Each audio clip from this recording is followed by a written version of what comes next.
Nah, ini akan jadi pemaparan materi gue. Banyak yang nanya, 2030 itu apa? Dan gue nggak pernah bahas sebelumnya. Jadi ini adalah hasil gue riset, ya. Mungkin selama 2 tahun terakhir. Jadi yang gue pikirin adalah ketika COVID, kalian mungkin banyak yang ingat cerita gue itu tukar rupiah ke Swiss franc dalam jumlah yang besar dan gue beli Bank BRI waktu 2100. Gue selalu melihat krisis itu sebagai kesempatan. Di mana ada krisis, di situ justru tangga untuk gua naik. Kalau tidak ada COVID, Timothy tidak akan berdiri di sini sekarang. Akademi kripto ini nggak akan pernah ada kalau tidak terjadi COVID. Itu krisis global secara pandemi, tapi bukan secara ekonomi.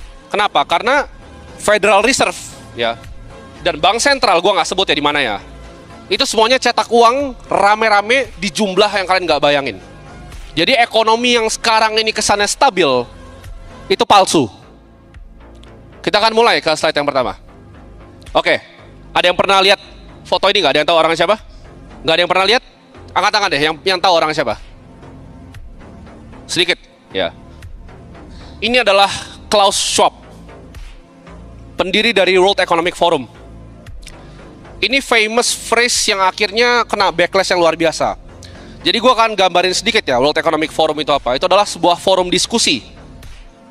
Dulu namanya bukan WEF, kalian bisa searching sendiri, European Management Forum namanya.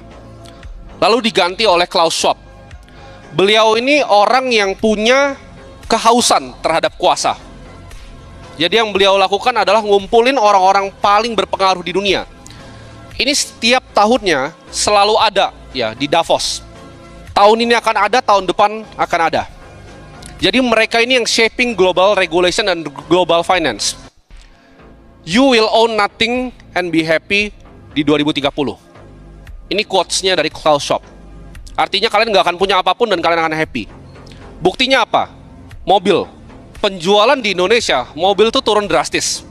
Orang kebanyakan naik apa? Naik Grab, ya, naik Gojek, Uber di luar negeri. Makin jarang orang yang punya mobil. Rumah. Siapa yang di sini udah punya rumah? Yang udah beli sendiri?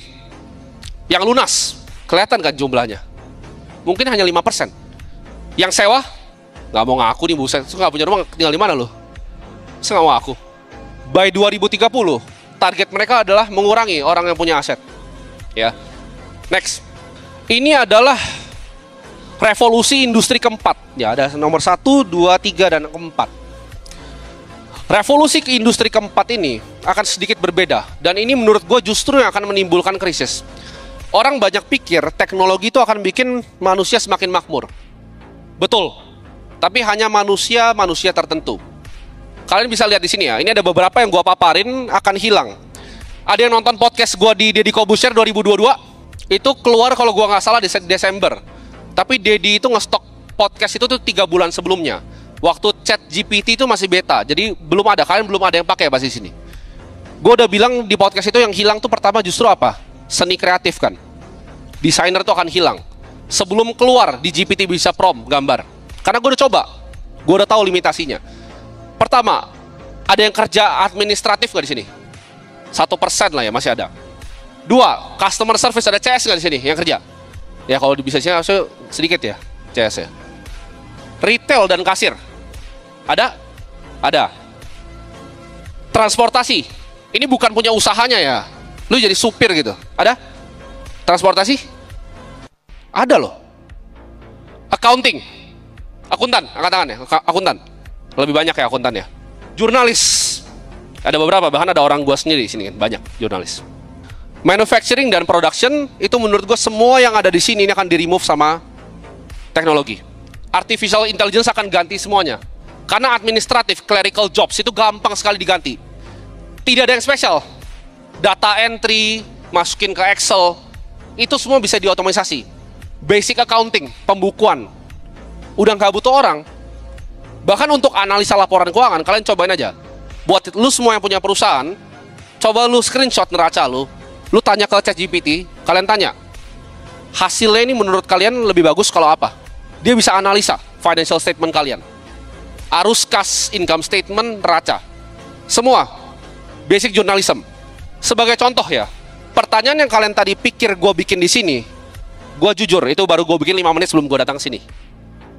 Pakai apa bikinnya? Pakai DeepSeek punya Cina. Jadi gue udah train modelnya. Prompt gue apa?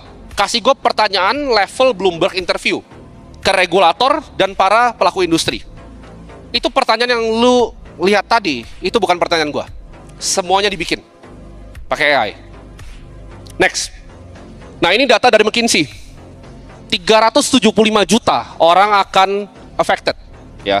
Jadi ini akan jadi perubahan okupansi terbesar dalam sejarah manusia. Ini gue selalu bilang. Zaman dulu, ya. Zaman dulu itu kalau kalian adalah seorang budak, ini kan sejarah selalu berulang, ya. Zaman sekarang budak modern itu masih ada. Bedanya kalau zaman dulu budak itu cuma dicambuk, dikasih rumah, dikasih roti. Kalau sekarang dikasih gaji berupa gaji UMR. Tapi ke depannya ketika teknologi udah bisa surpass itu, teknologi udah bisa menggantikan itu, fungsinya apa lagi? Tidak ada. Dan ini akan sebentar lagi. Ini data dari McKinsey. Next. Nah, dunia akan berubah. Ada yang lihat foto ini nggak? Ada yang pernah lihat foto ini? Ini waktu Donald Trump maju, ya. Mark Zuckerberg, ini dia lagi ngelirik kemana nih? Kalian tahu kan? Ya. Jeff Bezos, Sundar Pichai, dan Elon Musk. Zaman dulu orang-orang paling kaya itu siapa? Andrew Carnegie, Rockefeller, oil. Zaman sekarang udah bukan seperti itu. Ini adalah kedepannya teknokrat ini akan menguasai dunia. Yang kuasain teknologi akan kuasain dunia. Yang kuasain teknologi terdepan akan yang kuasain dunia. Next. Nah, ini apa yang akan terjadi ke General Masses? Kalian lihat tempat ini bagus kan sekarang, tapi ini nggak jauh dari kalian, ini Jakarta. Rata-rata pekerjaan seperti ini apa? ART, supir, clerical jobs, mentok, retail kasir, ngantar-ngantar makanan, Haiti aja udah pakai robot sekarang. Apa yang akan terjadi ke General Masses? Ke 10% yang tadi McKinsey datanya hilang. Kalau udah nggak dibutuhin lagi. Buruh itu zaman sekarang bisa demo. Lu punya pabrik 1000 orang, dia demo, lu pusing. Nggak produktif lagi pabrik lu. Nextnya, punya duit nih, capex hajar bikin robot. Apa yang terjadi ketika buruh udah nggak dibutuhin? Nggak ada tempatnya lagi di society. Next. Nah, gue percaya ini, ya. Gue penggila sejarah. Lo tanya gue semua yang terjadi dari tahun 1000 mungkin sampai sekarang gue hafal semua. Setiap century hal besar apa yang terjadi. 1741 apa yang terjadi.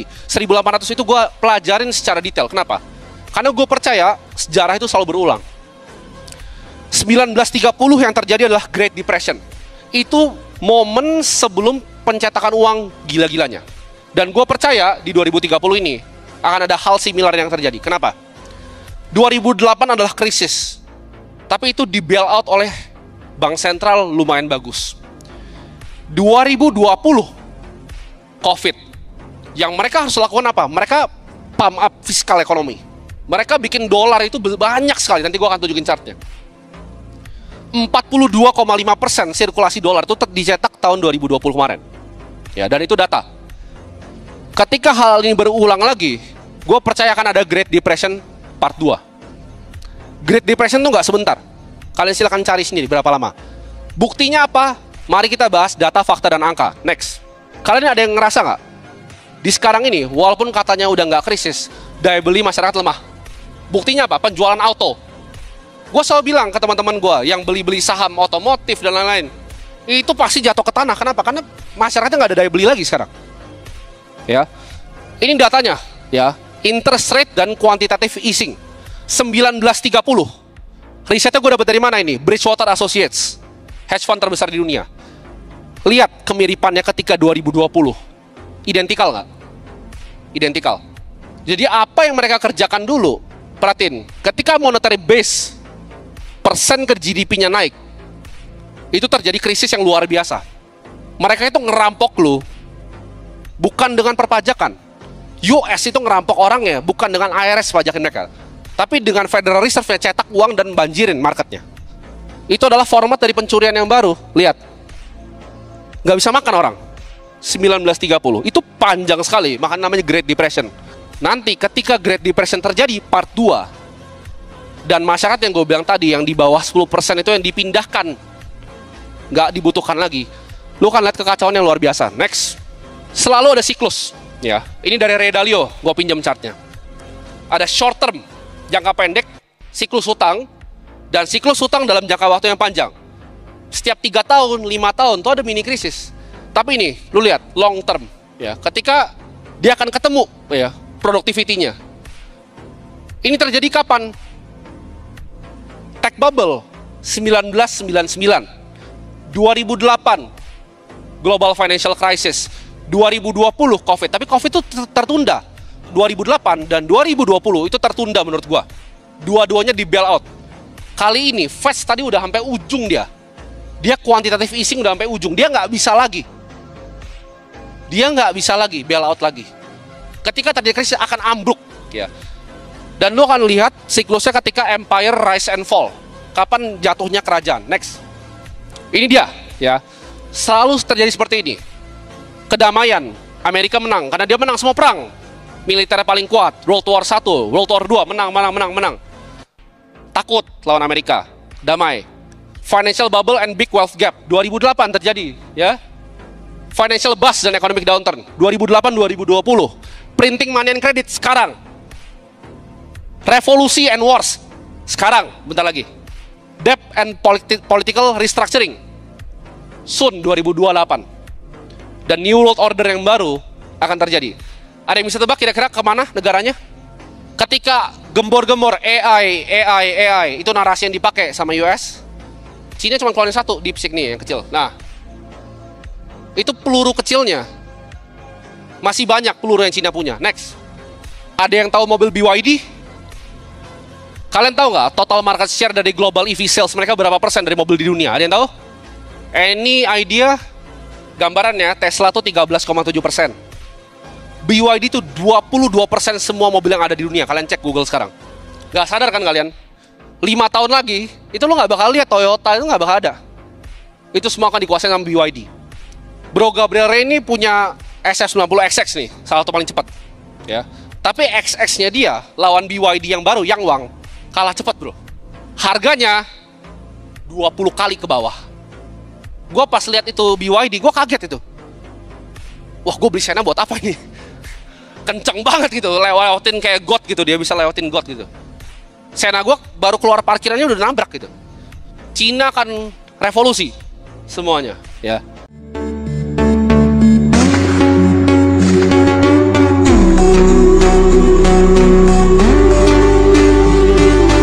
Tinggal elu bisa mengambil opportunity ini atau enggak sama sekali. Orang yang punya banyak uang itu bisa menyelesaikan semua problem. Uang memang bukan segalanya, tapi segalanya butuh uang. Benarkah demikian, bos? Modal awalnya hanya 850.000 dan ada biaya maintenance $10 setiap bulannya. Tapi dengan modal yang lu korbankan barusan, hasilnya worth it banget, bos. Ratusan juta, miliaran bisa lu capai. Tapi gua nggak bilang ini sesingkat lu langsung gabung, lu langsung dapat 1 miliar, kagak. Ada proses. Realita mencapai kekayaan, yes, proses. Makanya gua tuh nggak seperti yang lain gitu. Cuman kasih solusi tapi nggak kasih penyelesaian problem. Gua di sini kasih jalannya langsung. Oke bang, gimana cara gabungnya? Lu tinggal cek kolom deskripsi dan kolom komentar.